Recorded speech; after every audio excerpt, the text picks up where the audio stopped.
All-Star weekend is over, and Jayson Tatum didn't do much, but he said a lot on the JJ Redick podcast. We'll continue talking about that with Tom Westerholm right now on the Locked On Celtics podcast.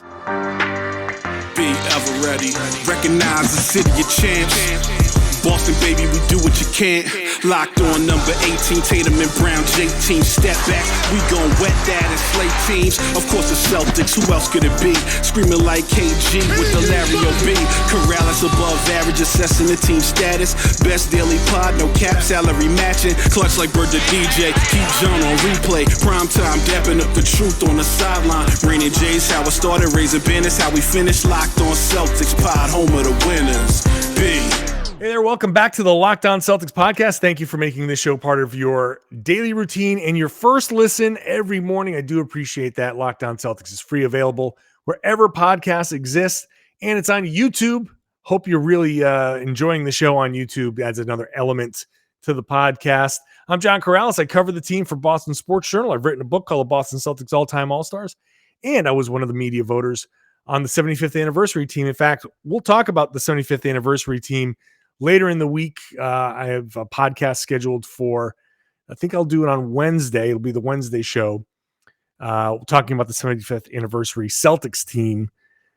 Today's show is brought to you by BetOnline. BetOnline is where you get all of your latest odds, everything you need for throwing some money down on a game. They've got you covered all season with more props, odds, and lines than ever before. BetOnline, where the game starts. So we'll save the Jayson Tatum podcast, extension of the podcast talk on the JJ Redick podcast for the next couple of segments, second segment, third segment. But All-Star weekend has come and gone. The All-Star game is over. And Tom Westerholm is back and says, I have thoughts, he says, before we start recording. Jayson Tatum didn't do much, Tom, but so there's really not much to talk about. He had 6 points, 8 points, whatever he had. Whatever. So non-impact there, which is fine with me. Totally fine. Relax. Go get your All-Star jersey. Have your awesome moments. Yep. Don't play much and be ready for the next portion of the schedule. Great. But the All-Star game and the weekend was it happened. It was a thing. It did happen. I was accused of having Steph Curry live rent-free in my head today, which was fun. Because you know me, and I think you know how I feel about Steph Curry, and how I model my game after him in many ways. I know the reference you have for all shooters, especially indiscriminate shooters. Mm-hmm. So why would somebody accuse you of having Steph live rent-free? In their defense, I said that Steph having a monster game and then LeBron stealing the thunder at the end was a perfect encapsulation of the 2016 season. Oh yeah. So I can see why they were a little hurt. No, it was a good thing. However, no, I mean, so the Tatum thing is funny because he gets to have this moment, and I think that a lot of guys, I think at the very beginning of your career is when you try in the All-Star game, and as you start to get toward the end of it, right? Like Steph Curry was like, no, I am Steph, MF and Curry. I'm coming out, I'm shooting 16 threes. And then Darius Garland is like, hey, I'm Darius Garland. I've arrived. I'm an All-Star now. And I think those are the 2 points at which you try in the All-Star game. And everything in between, you got your Tatums who are just kind of, cruising along, getting a very minimal amount of cardio in. You got your, DeMar DeRozan. You got these guys that are just kind of like, I'm just here to kind of have fun and do a few things. And then, but yes, I think that those are the two sides of the coin. The best All-Star game moments are the ones where it's the slightly aging guard against the new guard, just really going at each other. And Steph went nuts. That was fun to watch. It was fun to watch Steph go nuts. It was fun to watch Ja catch some crazy air. And look, I'm a big fan of the Elam ending. Oh man, it's good. I am pro. I tweeted out Elam ending for all regular season games, and I mean the games, not just overtime. I want them for the games. I'm ready for it, man. I'm ready for it. Think about how much fun that is. that you're coming up on, first of all, when this game is going to be over. Yep. You can feel it coming. The anticipation rises. The shots, like the ones that start to get you closer, is you're like, oh, that three. Oh, okay. Oh, no, if we do another three, we only need a two. Like all of that math, you're starting to get that anticipation. I'm telling you, you get a mid-January Celtics Orlando game, like just you get that Elam ending out there. It at least you have like, let's put this thing out of its misery, or I'm pro Elam ending for every regular season game. That's it. You know who is not pro Elam ending? Any end of the bench NBA player who is looking at that thing and being like, there will never be another garbage time. That's true. I am, Bruno Fernando, would never play, just literally never touch the court. So 100%, that's a fair point. And that's meaningful. That's actually meaningful. That means something. If I'm the NBPA, that's one of the big things that I'm pushing back on. If anybody suggested the Elam ending, is like, look, then like a bunch of our guys are just not going to get showcased ever and are going to have trouble getting contracts. So, but that said, the Elam ending turns what is otherwise a goofy, not like no defense played game. That's fun because the stars are excellent at what they do. Like, it's really fun to watch Steph go crazy even when like nobody's really defending him. But it turns that kind of goofy exhibition game into something very competitive and fun at the end. So I mean, it was just the shot in the arm that the All-Star game needed, because something had to happen with the All-Star weekend. And like, we can get into one of my other takes if you want, because it kind of relates to this. Like, the Elam ending really, I think, fixed the All-Star game in a lot of ways, because like you'll keep watching because at the end there is going to be that moment of like, okay, this gets fun at the end. And that matters a lot, I think, in the All-Star game. I think the thing that the NBA really has to figure out is the dunk contest, because it's too good to scrap, right? Like the best dunk the best dunk contest moments are things that you literally remember for years. Like, when I am dying and my whole life is flashing before my eyes, I will probably remember Zach LaVine versus Aaron Gordon. Like, that's probably going to crowd out another memory that I would rather have. But it was like really good. Like, you don't forget like the really good dunk contests. And I honestly think, I think the NBA just needs to just pay whoever, whatever. Like, make it a year by year thing. Give these guys enough of a stipend that you can get the top guys or the best dunkers or the best guys who are also top dunkers. Like, you have to have some kind of buzz around the dunk contest. I think it's too important as a vehicle for bringing in casual fans of the game. Like, it's like, yeah, maybe, and maybe they're just casual fans. Maybe you don't ever transform them into hardcore fans, but getting those casual fans in matters. And the dunk contest is a perfect way to do that. So, yeah, I mean, maybe some kid watches Zach LaVine jump from the free throw line and put it between his legs and is like, hey, I'm a fan of the Chicago Bulls now. That is the dunk contest doing its job. And I think right now you're getting Obi Toppin beating Juan Toscano-Anderson, and nobody's coming to the game for that. Like, because Obi Toppin doesn't play. And as much as I love Juan Toscano-Anderson and his story, his dunks were boring. Like, it sucked. So, like, I think they have to try to fix the dunk contest. And to do that, like, I think you just got to start paying. Like, this is an advertisement. You pay to advertise, so pay your players to advertise the game for you. Yep. No, that's a fair point. I think two things are at play here with the dunk contest. One is, the names that made it great before, those names aren't participating anymore. Right. The best dunk contests were, Michael, Dominique, Vince Carter. The worst dunk contests are, Nate Robinson taking, 200 tries with a kryptonite jersey on, like, memorable in the wrong way. Right. Like, but also like this thing here. So yes, if you can get the bigger names in there, that would be a huge, because obviously those are the draw, big name, like Juan Toscano-Anderson. No one knows who the hell Juan Toscano-Anderson is, right? Like, People who listen to this podcast might.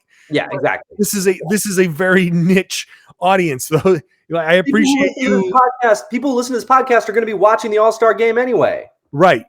Like, so it's like you, podcast listener. This isn't even really about you necessarily. No. But even you and us, like it is like we're still watching, but we're watching and complaining, and we're watching and being like, "This sucks," and it was boring, and it did suck. What do you think of my idea of making it like a game of horse, but like shortened, like dunk or whatever? We can make it 3 letters. But I think my argument is you get one shot, so you eliminate 2 things that are real crappy about the contest, I think, which is all of the misses.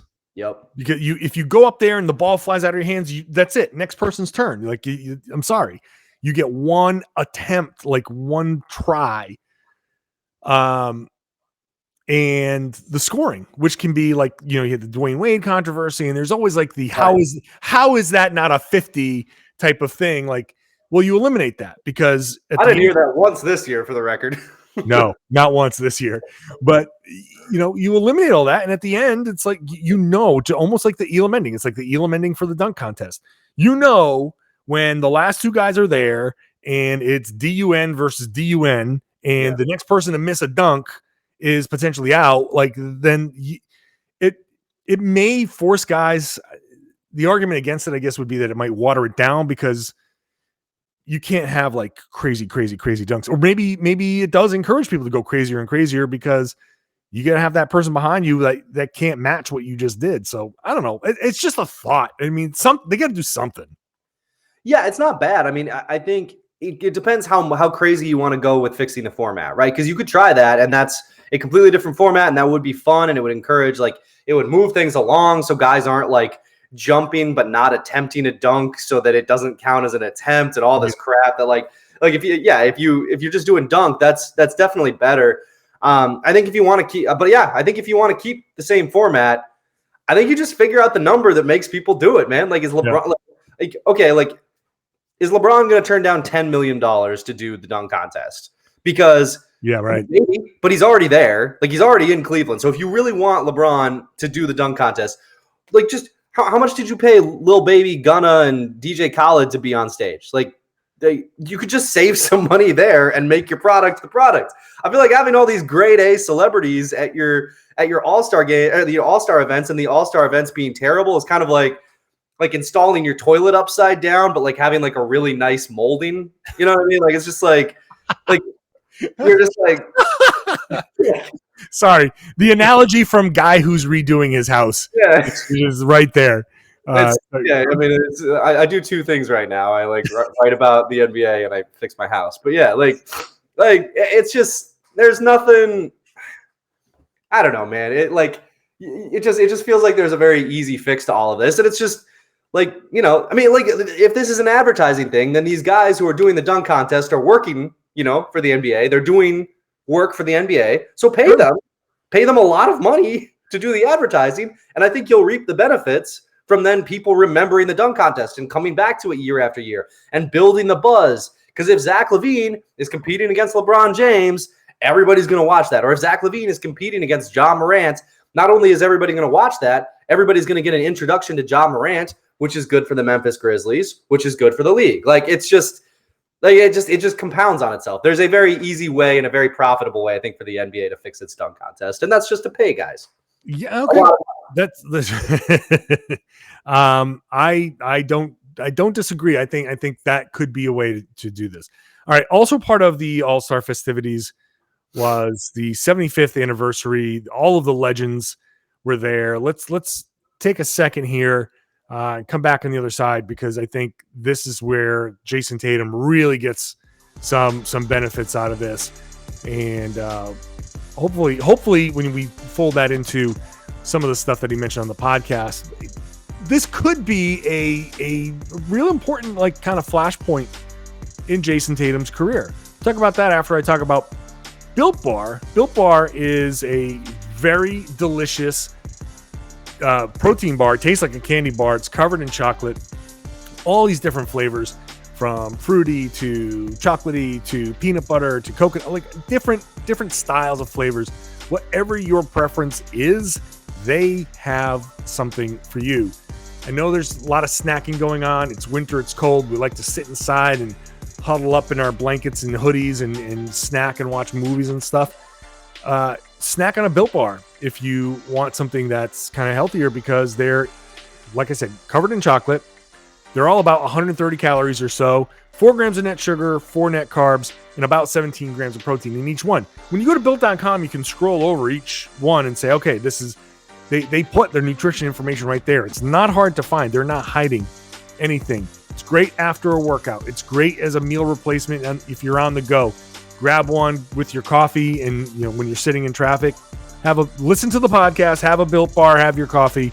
Great. You're going to get through your morning commute. You'll be fine. You're not going to want to kill anybody. You're going to probably go into work somewhat happy. So go to Built.com, check it out. Use the promo code LOCK15. You can use that LOCK15 every single time. It doesn't expire, so there's no pressure on you. Go find something you want to try. Use the promo code. If you like it, then you can go get more of it. If you don't feel like you've bought a bunch of stuff that you might not like. So go to Built.com. You're going to find plenty of stuff that you love.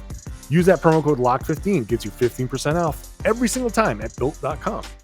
Hey, thanks for making Locked On Celtics your first listen every day. Why not make Locked On Now your second listen every day when the games come back?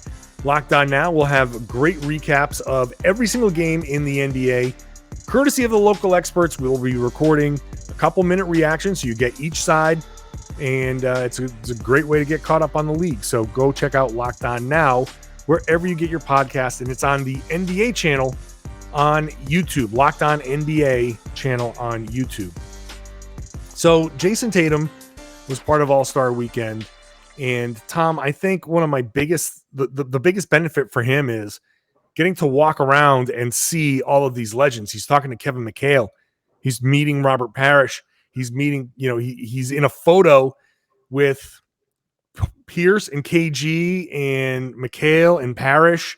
And, after the All-Star game, he's like, I didn't feel like I belonged in that photo.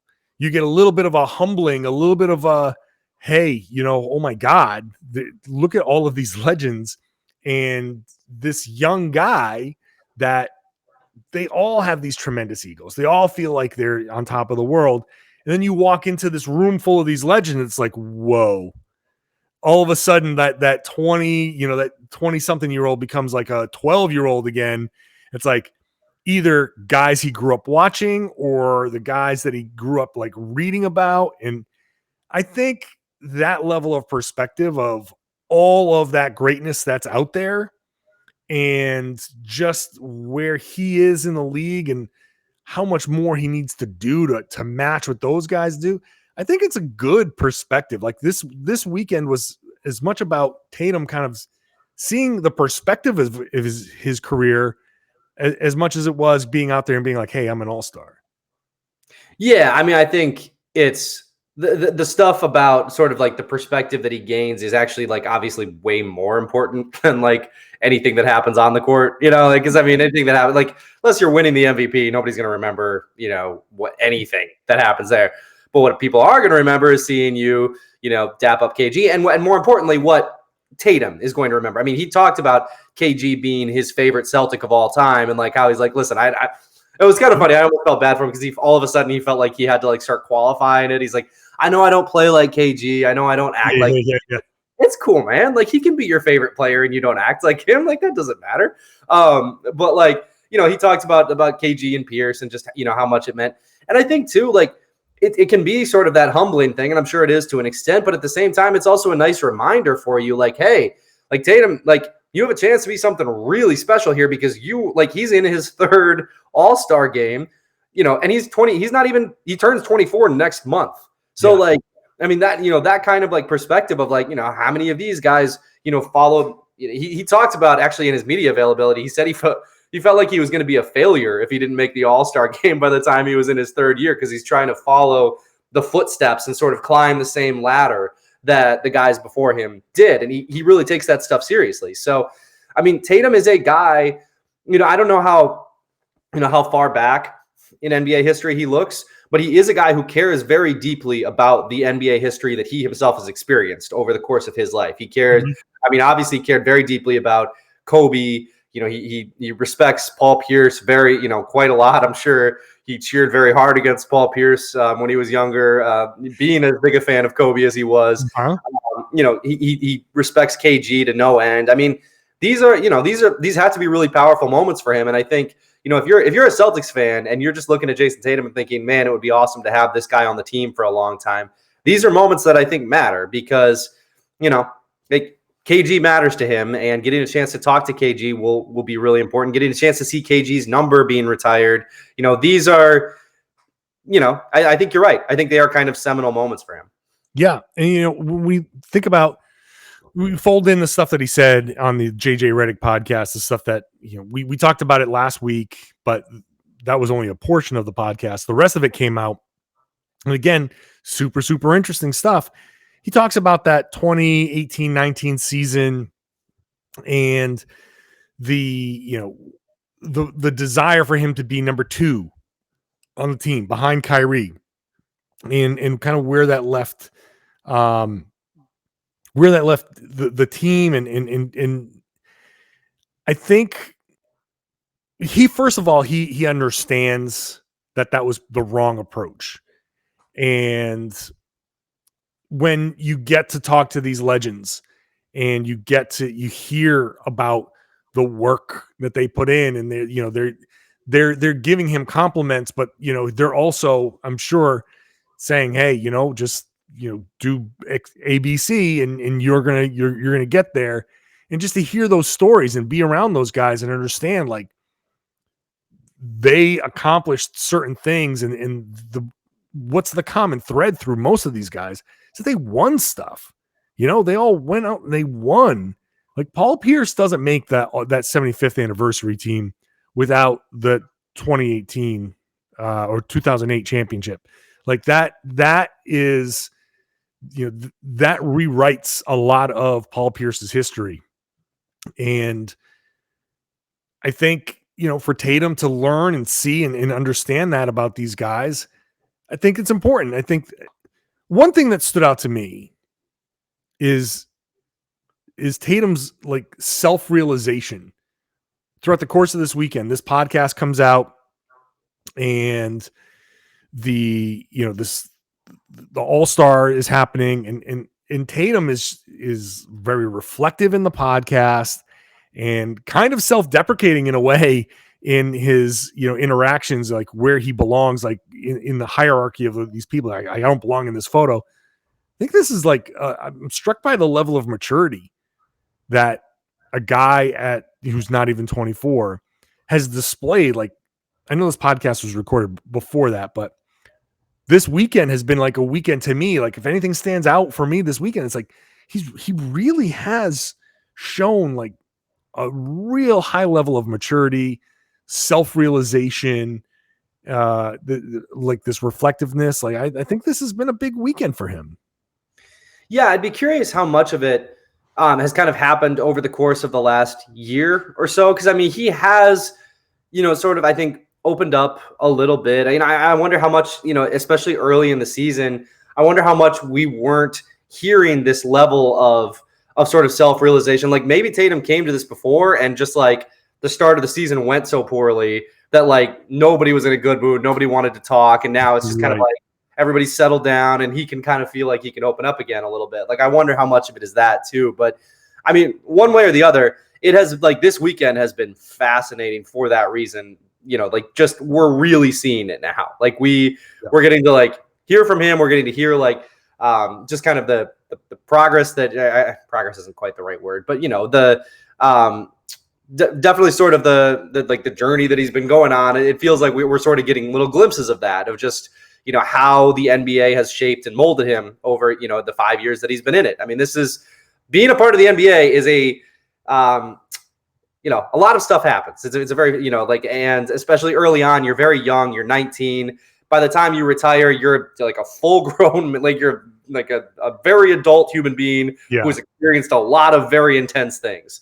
And Jayson Tatum has had that happen to him in 5 years. Like, he has had a whole range of, you're the greatest thing that has ever happened to the history of man, like his first year, to why are you so bad his second year, to why are why aren't you X, Y, and Z? Like, why is this all falling apart when you're in charge of it, to now where he's, fans are like, you're the greatest thing again. So like, he's experienced a lot, and it's very interesting to see how that has kind of molded him and kind of molded his approach to things. I've always said that an NBA career or a professional sports career, but especially like a longer NBA career, it's very much like you experience all the stages of life in a very condensed amount of time. Like your rookie year, you're learning to walk. And by the time you retire at 35, like people talk about somebody like Al Horford, who's what, 31 or what is he like? And they're like, oh man, grandpa, he's old. Like, and to the point where my conception of people's ages is reflective of that concept that I just described much more than it is reality. Because, okay, I'm going to be 49 this summer. And people are talking about Al Horford like he's going to be 49 this summer. And he's not. He's a very young man. Yeah. I agree completely that Al Horford is a very young man. He is a young man. But because of how people speak to him or speak about him, and this level of like old manness that he's supposed to portray in a locker room, I almost see him and I as like equal, kind of like in the span of life. Like we're at the same stage of life somehow. Yeah. When he's younger than my younger brother, who was 12 years younger than me, and I've always seen as like this little kid, and I cannot believe that he's married and has kids because he's always going to be this younger brother to me. And my brother is older than Al Horford, and that is a complete, that messes with my mind. But that's the way life works in the NBA. Yeah. Tatum at 23, and to my earlier point, this level of reflective maturity generally happens later, like 28 or 29, when you're like, oh boy, I've missed some opportunities here because I've been too focused on me, right? Like this is what players always do. The first thing players want to do is come in and prove that they belong. The second thing that they want to do is come in and prove, after they've proven that they belong, they want to prove that they earned a big contract, that they're worth a big contract. And after they get that big contract, now they're like, okay, let's go win some games. And Tatum is, I think he's kind of like hit that realization, but like a few years earlier than normal. Which makes sense, because think about all the things that Jayson Tatum has experienced. Not only he didn't have to prove himself. He didn't have to spend a lot of time proving himself. He proved himself immediately. Like right. The first thing, he was great. He has a kid at 19. I mean, that makes you grow up very fast. Like having a child makes you grow up very fast. And I mean, that's another thing where, like somebody like Tatum, like, yeah, he's going to seem like, a little bit older because, he's a parent and he's raising his son. And I mean, like all of these things that have happened to him, getting the big contract, this all happened to him before he was 23, before he turns 24. So now as he's nearing 24, he's actually afforded the opportunity of looking at things with some perspective and sort of being like, okay, what do I want to accomplish? I mean, if anything, like getting a chance to kind of see these other guys, might just kind of show him, hey, like, Kevin Garnett, he joins the Celtics at what, 30, 31 and won his first title. And, people were already talking about like, oh man, like is Kevin Garnett getting a little too old? Like how long is this Celtics championship window going to be? Tatum has a chance to, like eclipse some of these milestones long before the guys who he looked up to and respected, ever did. So, I mean, I think he has been afforded, like he's gone through a lot in his first 5 years in the NBA. And I think you're right. I think it has afforded him a lot of perspective, that might really benefit him, especially when he gets a chance to spend time with all-time greats like he did this weekend. Well, it also benefits him when it comes to understanding his teammate, Jaylen Brown, and the importance of having a teammate like Jaylen Brown, which he did address in this podcast with JJ Redick. And I'll talk about when we come back here. First, let's talk about BetOnline. Football is done. It's over. Basketball getting ready for its home stretch, both pro and college. So for the latest odds, totals, player performance props, and where the next fired coach is going to land, betonline.net is the number one spot for all your sports betting needs. BetOnline remains the best spot for all your sports scores, podcasts, and news this season. And it's not just basketball. BetOnline.net is your source for hockey, boxing, UFC, odds, right down to they had all this Olympic coverage that you could have taken part of. Head on over to the website today or use your mobile device to learn more about the trends and action. BetOnline, where the game starts. Please gamble responsibly. So, Tom, obviously earlier this season, lots of suggestions that Jayson Tatum and Jaylen Brown can't work together. Blah, blah, blah, blah, blah. Jayson heard it. Obviously, Jaylen heard it. It's impossible to ignore. It's impossible to avoid. But on that Redick podcast, he, said and never understood it. That he and Jaylen Brown talked. They both said that they wanted to be there. They, neither of them really quite got why things were going. People were saying what they were saying, but he doesn't understand why people wouldn't want two guys under 25 as good as they are on their team. And again, keeping the theme up of maturity here being displayed by Jayson Tatum. This is a super mature, I think, way to look at things. It's not, he does say that we push each other, but they're not rivals necessarily. They just push each other. And he understands, I need to have a guy like this with me. We need to be able to work together if we're going to do what we want to do. And, they're different personalities. And I don't think they're ever going to be like, in each other, like best buds. But as long as it works on the floor, I think each one of them understands, like, if we're going to do what we want to do individually and as a team, we have an opportunity here. And that's a very kind of refreshing attitude to hear from a guy, like I said, that is that young. It is. I'll push back slightly on him, like just kind of like being like, I don't understand why people, thought that, wanted to break up two guys under 25. I think when you talked about, like, when people talked about it, and when I mean, because I had a lot of conversations on Geno Time about this, obviously, I think when you talk about like breaking these guys up, like, it was not about them being like rivals or anything like that, or it wasn't even really about them not getting along. It was just about the fact that something didn't seem to be working with them on the court, and you're on a time crunch if you're the Celtics, because you're only 2 years away from Jaylen Brown, being up for, a new deal. You're only, and by extension, you're only 3 years away from Tatum. I mean, it's just, there's just sort of this, like, they just kind of felt like they were on a nerve-wracking timeline if you're the Celtics, because if you lose those guys, then you have completely squandered. I mean, then you're looking at probably 15 years of irrelevance, because, those, like, and that's you can't come away from that opportunity that they had on that 2018-19 team that Tatum referenced. You can't come away from that with 15 years of irrelevance. That's just like, that's so bad. So, I mean, if you were going to do it, maybe like if these guys weren't going to work together, which obviously they're starting to show that, hey, this could be something really cool and really good and special.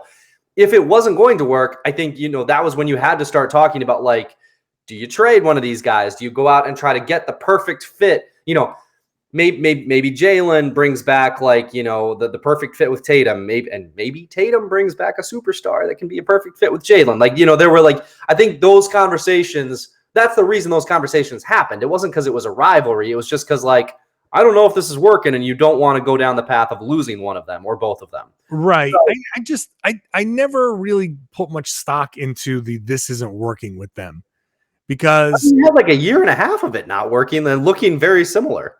Yeah, but that, again, go back to the same thing. It strips all context out of the past year and a half. This past year and a half, we've been living in a pandemic that has really had, when we're just focusing on the Celtics portion of this, had a major impact on this team.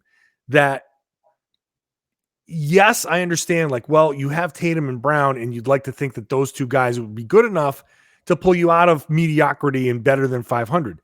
At the same time, Tatum got COVID, and then, as he said in the podcast, it took him like 4 weeks to just become himself. And so that 4 weeks was when all of the rescheduling was done and other people were missing time with COVID. And you really just took away that argument. To me, takes away the context of a team that was never built to withstand this excessive loss of players or the excessive loss of one of their star players. And for all intents and purposes, Tatum was lost. He was not good enough to be Jayson Tatum for more than a month. And then at that point, Jaylen Brown, tears a ligament in his wrist and probably tore a ligament in his wrist and stuck around and played for longer than he should have, just so we can reach that incentive, right? Like the games played incentive. So he wasn't his whole self. And then this season starts and you got some of the same things going on. And people might hear this and say, oh, you're just making excuses. But this is true context of what's happening. And why I bring it up is, if you are willing to break up those two players over and ignore the context, you're doing it over something that doesn't really, it didn't have as much to do with those two players as you think. It's not because these two guys don't work together. It's because the team wasn't built to work without one of those two guys. It wasn't built to work the way, it was supposed to. Like, it's not like they had all of the right pieces around these guys and then they were still mediocre. The past year and a half, this team, for God's sakes, Jeff Teague was on this team and Brad Stevens was playing him. Tristan Thompson was on this team and he was starting. They were starting double bigs with him and Daniel Tice. Like, that was just an absolute horrible decision. And, in retrospect, you really look at how bad those things were. I just don't see the argument that, well, these two guys aren't working together and this is your evidence. I don't see that as the evidence. I think it's less about that and more just like, we talked about this on a pod, I think last week or something, but like the fact that it was almost getting to a point where it was a distinction without a difference, in kind of the same way that Gordon breaking his ankle inalterably, affected the timeline of the team. And there was like, it sucked. And there was a ton of context for like, why he was not himself and why signing him to a max deal still was the right move at the time. But like, things had kind of gone wrong and there wasn't really a way to get back on the other track. Like, and I think, you look at, there were a lot of stats, early in the year that were floating around about how, like, how bad some of the numbers were with Tatum and Jaylen, like, games where they played together that they weren't particularly good. I literally cannot remember what they are because, Twitter has turned my brain into Swiss cheese, but I like, there were stats that showed that they were not particularly effective on the court together. Now, obviously, history has proven correct, like your take, which is that like there was a lot of context missing, and there, that like these guys really needed to get back together. One of the things that I keep coming back to is I'd be fascinated to know, guys talked about what's like Marcus Smart. When he came back from that injury, that people talked about like him saying, hey, like, I love you guys. I'm proud of you guys. I want, like, I just, I'm proud of like who you're all becoming as players, like all that stuff. I'd be fascinated to know like what that conversation was, like what it did for everybody. It feels like that almost like flipped a switch for everyone. I know Jaylen has said that the energy is about to shift tweet wasn't about that, but that game right after that game. So, I don't know. I would be fascinated to know like what all of the sort of factors were that played into that. But to me, that it was the breaking them up thing. A lot of it was just like, things are going wrong. How much time do you really have to fix this? Are you sure that it's going to get fixed? Like, and it's not an indictment of them. It's just kind of, sometimes things go wrong in the NBA. So I will say that we also, I think, when we're speaking about context, need to make the distinction between you, Tom, and your genotime podcast hosts having a discussion about, hey, let's explore this possibility, which, even if I was on that show, I'd say it's not time to explore this possibility. I don't think we should be even discussing it at this point, but you're bringing it up as like, things aren't going well. Let's explore these topics because we do a podcast and let's just discuss it. And I think the real kind of thing was more like, Kendrick Perkins, who comes out and loudly says, these guys aren't working and these guys you got to split them up. Like those, the louder, hotter takes are the ones that are, I think, at the heart of this kind of stuff. And I think when you're doing daily content and you want to have an intelligent discussion about like, all right, look, the Celtics are still mediocre. They've been mediocre for a while. Let's explore these possibilities. Do you think that this is the way to go? I mean, I've listened to your show, and I think where you've landed is you've had the discussion, and you generally landed at, it's still not time to do this. Yeah. But also, it's not time to ignore it either, which it was fair. Like that's fair when you're trying to discuss everything. And that's where we get this discussion about context and all of that stuff. But good point. No, I was going to say the people who go out there and yell and scream and act as if, no, this isn't a discussion. This is actually how it has to be. And, that's where it's like, okay. But again, Tom, they're listening to sports talk radio and the hottest takes that are on the market today. Yeah. And then they internalize it as, well, everything that brings this topic up is all part of that. And it's not. Which is too bad, because I do think that type of hot taking, like that type of thing, I think it convinces people to I think it makes people enjoy sports less, because it almost becomes like a thing where you you get so fatalistic about the things that if you're a Celtics fan and all you hear all day is Tatum and Jaylen can't play together, you got to break them up, this is a disaster, Brad sucks, Ime sucks, Marcus sucks. Yeah. I was like, well, do you want to like this team? What's right? Why are you doing this if you just want to be mad all the time? And I know that the answer is Twitter, and yeah.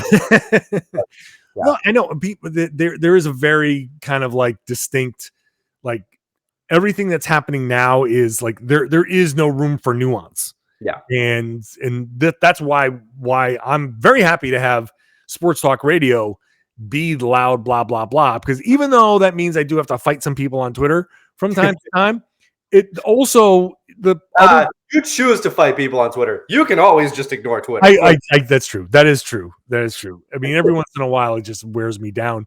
But fair. You're right. But it also allows all of the other people who are no, this sucks. That's not, I don't want to hear that. Yeah. Allows people like me and you and everybody else with a podcast to be like, hey, you know what? We can just take 40 minutes and actually have a discussion about this. And people in the car, in the shower, or wherever watching can be like, yeah, kind of talking along with it and agree or disagree. At least we're exploring the topic in some level of detail, so I know, I guess I should thank the hot take artists for being the opposite of what I want to be. But anyway, so yeah, Tatum and Brown are good together.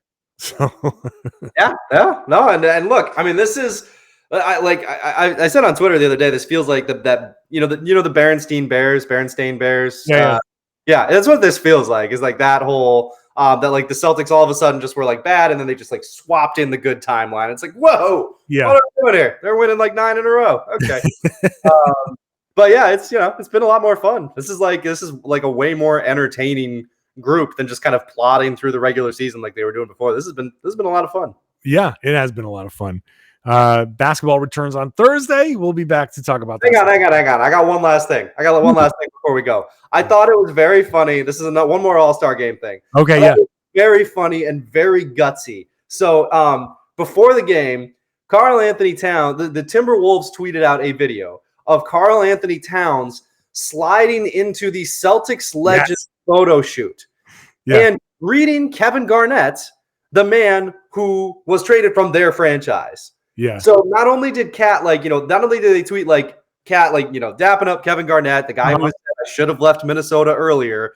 Not only did they do that, they also did Karl Anthony Towns sliding in along with Robert Parrish, Kevin McHale, who also involved in the KG trade. Yep. Kevin McHale, KG, Paul Pierce, and Jayson Tatum, and Karl Anthony Towns. That was quite the decision by the Minnesota Timberwolves to tweet out that video.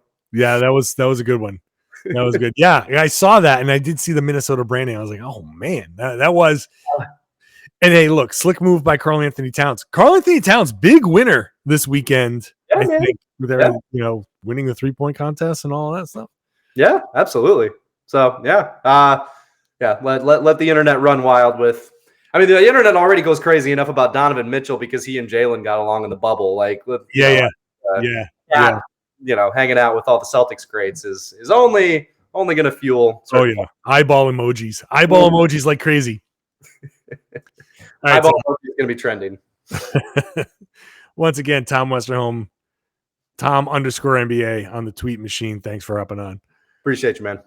So that's the Monday show. Tuesday show is going to be a roundtable with other Eastern Conference teams. So I, along with a few of the other Locked On hosts who cover the Eastern Conference teams that are kind of like around that play-in, trying to avoid the play-in and all that stuff. It'll be a good roundtable discussion there. That's going to be the Tuesday show. Wednesday show, I'll bring in Jeff Twiss and Mark D'Amico, who were heavily involved in the 75th anniversary team. We will be on a podcast talking about that 75th anniversary team, the Boston Celtics team, the 15 names that were on that list, and we'll get a little bit more into how that whole process worked and all of that stuff. And then we'll get ready for games. Again, games come back on Thursday. So that's the week laid out. Lots of stuff coming in. I know it's the All-Star break, but still 5 days a week here on the Locked On Celtics podcast. So make sure you're subscribed wherever you get your podcasts. Subscribe on YouTube. Watch the show on YouTube. Thanks to everybody who has subscribed. We're really, pushing that and well past 4,000. Now the next goal is 5,000. So if you are a subscriber, please help reach that goal by sharing the podcast and telling everybody that they should be listening to and watching the Locked On Celtics podcast here on the Locked On Podcast Network.